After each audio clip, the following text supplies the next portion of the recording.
पाकिस्तान को इंडिया के साथ कोलैबोरेट करके कुछ ऐसी ऑप्शंस और रेवेन्यूज को एक्सप्लोर करना चाहिए गोइंग फॉरवर्ड। एक मिडिल क्लास बंदे को 8 से 10 लाख रुपया जमा करने के लिए उसको पता नहीं कितने साल लग जाएंगे, और वो गाड़ी 8 से 10 लाख रुपए की लेगा भी कौन सी मेहरान जिसमें घोड़े लगते हैं आपके आगे। मतलब पिछला बंदा कंफर्टेबल ही नहीं होगा। या तो आप प्रॉपर्टी खरीद लें या पाकिस्तान में कार खरीद लें। किसी को मौत नहीं आ रही, मेहरान में 5 बंदे बैठा दो, उसको दरमियान में बैठाओ, मर जाएगा। भारत टू बी ऑनेस्टली मैंने उनके साथ काम करके भी देखा है इंटरनेशनल मार्केट में। They are very good businessman.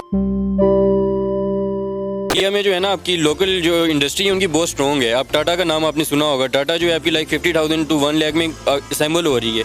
Local production है, इस वजह से उनकी ऑटो इंडस्ट्री बहुत ज़्यादा है, अच्छी है as compare to Pakistan. Pakistan में कुछ भी नहीं हो रहा। लाइक मैन्युफैक्चरिंग सिर्फ कुछ ना बाहर से हो रही है, असेंबलिंग अब जाके कुछ ना कुछ पाकिस्तान में होने लगी है। तो इसलिए बहुत बड़ा फ्लॉ है दोनों इंडस्ट्रीज़ में। आपने भी कंफर्ट जोन की भी बात की, सिक्योरिटी की भी बात की, सेफ्टी की भी बात की। तो मैं भारत का आपको यहाँ पर एक जिक्र करना चाहूँगी कि 2014 में भारत में मेहरान को इसलिए बंद किया गया था कि मेहरान सेफ नहीं है, आपको भी पता है। लेकिन इस वक्त पाकिस्तान में मेहरान वही गाड़ी 7 से 8 लाख रुपए में बिक रही है और हाई रेट भी है और इसकी हाई डिमांड भी है। इस पर आप क्या कहेंगे? अच्छा, ये आपको क्वेश्चन करने से पहले मेरे माइंड में नहीं था मैं मेहरान को भी जिक्र करूं, लेकिन मेहरान आप देखें। अब आप ये देखें कि एक मिडिल क्लास बंदे को 8 से 10 लाख रुपया जमा करने के लिए उसको पता नहीं कितने साल लग जाएंगे, और वो गाड़ी 8 से 10 लाख रुपए की लेगा भी कौन सी मेहरान जिसमें घोड़े लगते हैं आपके आगे। मतलब पिछला बंदा कंफर्टेबल ही नहीं होगा। ठीक है, बंदा आप 4 भी इतने मुश्किल वहाँ पे बैठोगे कि 5वां बैठो तो मतलब कि मौत है। मतलब वो कह लो कि खुदकुशी वाला हिसाब है कि यार किसी को मौत नहीं आ रही, मेहरान में 5 बंदे बैठा दो, उसको दरमियान में बैठाओ, मर जाएगा। ये सिस्टम है। उसकी छत आपका सर पे थोड़ा बेचारे किसी का कोई है 5, 8 फुट 9 फुट तो उसका सर पे छत लग रहा हो, सॉरी छत पे सर लग रहा होगा। तो ये चीज़ है। और उसका वही ट्रकों वाला स्टीयरिंग, मतलब एक हाथ से तो उसने मूव होना नहीं है, दोनों हाथों से दाड़ दाड़ दाड़ ऐसे करके मूव करना पड़ता है। गेट है ऐसे बांधी थोड़, मतलब क्या है ये चीज़ें। ये चांदपुरा 8 से 10 लाख रुपए में चांदपुरा करें आप उस गाड़ी पे आप 40-50 किलोमीटर से ज़्यादा सफ़र भी नहीं कर सकते। आपको चुक पड़ जाती है उसमें। ऐसी इतनी वो मतलब ख़राब गाड़ी है वो। मैरुति में इंडिया में मैरुति कहते हैं उसको, और इधर मेहरान कहते हैं। वो इतनी ज़्यादा थर्ड क्लास गाड़ी है और वो 14 से 15-16 लाख की गाड़ी आ रही है। ये को तुक बनता है। और अब ये जो नई वैगन आ रही है इसको आप देख लें, इसकी 0% इसकी सेफ्टी है और कंफर्टेबल बिल्कुल भी नहीं है। जो थोड़ी बहुत बड़ी गाड़ियाँ कंफर्टेबल हैं वो एक मीडियाकर बंदे की अप्रोच से भी ऊपर हैं। ऑटोमोबाइल इंडस्ट्री की मैं आपको एक बात बताऊं कि एक होंडा सिटी एक नॉर्मल कार है जिसको हम बचपन से देखते आ रहे हैं। वो आज भी अगर लेने जाए ना तो वो 6 महीने से लेकर 4 महीने की बुकिंग पे है।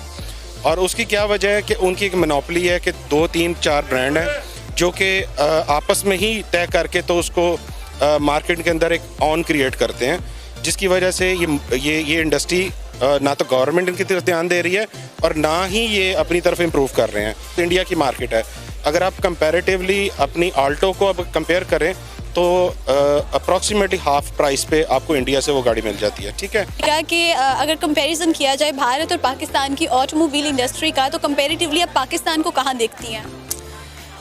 मैं तो ये कहूँगी कि there is no comparison between this industry.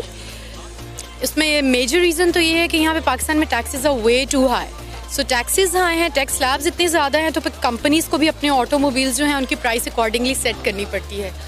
Secondly I think India में जो है दिस लोकल प्रोडक्शन, वहाँ वो अपने ऑटोमोबाइल्स को लोकली प्रोड्यूस कर रहे हैं, वेयरएज़ इन पाकिस्तान ये ऑप्शन नहीं है। लेकिन ये चीज़ है कि पाकिस्तान में जो आपका माफिया है ना, जो आपकी 3 मेजर कंपनीज है, होंडा, सुजुकी और टोयोटा।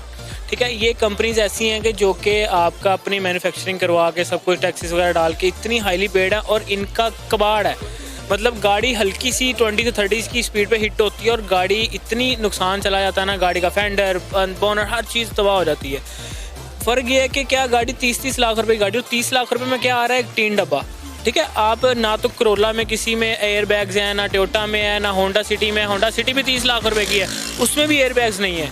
ठीक है, और इसलिए अब आप कंपेयर किया जाए, अगर इंडिया की अब गाड़ी उनकी कोई 660 सीसी भी गाड़ी है ना, उसमें भी आपको 8-8 एयर बैग्स मिलते हैं।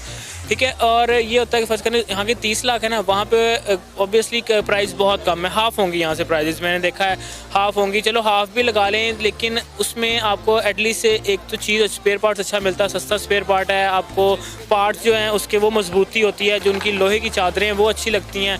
वहाँ पे इतनी एक्सीडेंट गाड़ी का नुकसान ज़्यादा नहीं होता। ठीक है, मेजर होते लाइट टूट जाएगी, बम्पर टूट जाएगा, लेकिन इतना मेजर एक्सीडेंट में नहीं होगा कि यार आपकी गाड़ी हल्की सी टच होने से पूरी आपकी गाड़ी जो है ना फारग हो जाएगी। मेहरान तो इट्सल्फ एक वेरी डेंजरस, देखिए अगर आप फॉरेन कंट्री में जाएँ तो वहाँ आपको इतने में विद एयर बैग्स आपको गाड़ी मिल जाती है, लेकिन पाकिस्तान में आपको देखें कोई भी अगर आप 20 लाख से भी गाड़ी ले रहे हैं ना तो उसमें भी एयर बैग्स नहीं है, उसमें सेफ्टी तो बिल्कुल नहीं है ना। तो अगर मेहरान के इतने ज़्यादा इश्यूज़ हैं तो उसको बंद हो जाना चाहिए, क्योंकि आप देखेंगे जो हमारी एक मिडिल क्लास मेडियोकर्स हैं वो इसी मेहरान को ही अफोर्ड कर सकते हैं, और मोस्टली लोगों के पास मेहरान ही है। तो मेरे अकॉर्डिंगली तो इसको यहाँ पे बैन होना चाहिए, इसमें वो एडवांसमेंट लेके आएँ, चेंजेस लेके आएँ, डिफरेंट चीज़ें इसमें लेके आएँ ताकि लोगों की सेफ्टी के लिए काम कर सकें। वो इस वक्त क्या कहेंगी कि भारत की जो ऑटोमोबाइल इंडस्ट्री है वो उनकी जो सक्सेस है उस पर आप क्या कहेंगी? It's high. They're earning a lot. No wonder India's like a really rich area. The thing is कि पाकिस्तान है advanced हमारा, but like if we compare it with India, I think it's far more like 2 steps ahead. Electricity में, technology में, in every single thing. They're really advanced. So it's like a plus point for them. और इस काम में पाकिस्तान ना थोड़ा सा पीछे रह गए। भारत टू बी ऑनेस्टली मैंने उनके साथ काम करके भी देखा है इंटरनेशनल मार्केट में। They are very good businessman और उनका माइंड 100% बिजनेस की तरफ है, और उनका खाली उनका माइंड नहीं, उनकी गवर्नमेंट भी उनको सपोर्ट करती है एज ए इंडस्ट्री। सो देखिए, भारत का अगर आप इंडिया का ले लें तो इंडिया तो आईटी सेक्टर में भी हमसे बहुत ज़्यादा आगे है। We are way too behind ना। सो उनका एक सक्सेस फैक्टर ही मुझे ये नज़र आता है कि उनकी वहाँ पे लोकल प्रोडक्शन है। आप मेडिसिन का सेक्टर पकड़ लें, आपको मेडिसिन इंडिया में बहुत चीप मिलेंगी, वेराज आप पाकिस्तान से कंपैरिजन कर लें यहाँ पे जो है प्राइसेस आर टू हाई। और सेम गोज़ फॉर ऑटोमोबाइल। और ऐसा नहीं है कि अभी उनकी प्राइसेस कम है, उनकी प्राइसेस शुरू से ही as compare to Pakistan lower side पे हैं। तो that is something really great जो कि इंडिया में है। वहाँ पे आप देखें हर कोई कार अफोर्ड करता है। भारत जो है वो एक हमसे बहुत बड़ा डेमोक्रेटिक कंट्री है, वहाँ पे जो है बहुत ज़्यादा इंडस्ट्रीज़ हैं, उसकी एक दुनिया में वैल्यू है, और ऊपर से और दूसरे वो रियलिस्टिक है हमसे बहुत ज़्यादा। ठीक है, वो हमारी तरह ये नहीं है जी हमने पाकिस्तान ने ये कर दिया, पाकिस्तान ने वो कर दिया, होता कुछ भी नहीं है। रियलिस्टिक नहीं है हमारे लोग। जब रियलिस्टिक नहीं होंगे तो क्या ये यहाँ पे इनकलाब आएगा और कुछ होगा। वो हमारे कंपेयर करें तो वो हर चीज़ से आगे हैं, सिर्फ ऑटोमोबाइल इंडस्ट्री में नहीं, आईटी में, हर चीज़ में हमसे वो 1000 टाइम बेहतर हैं।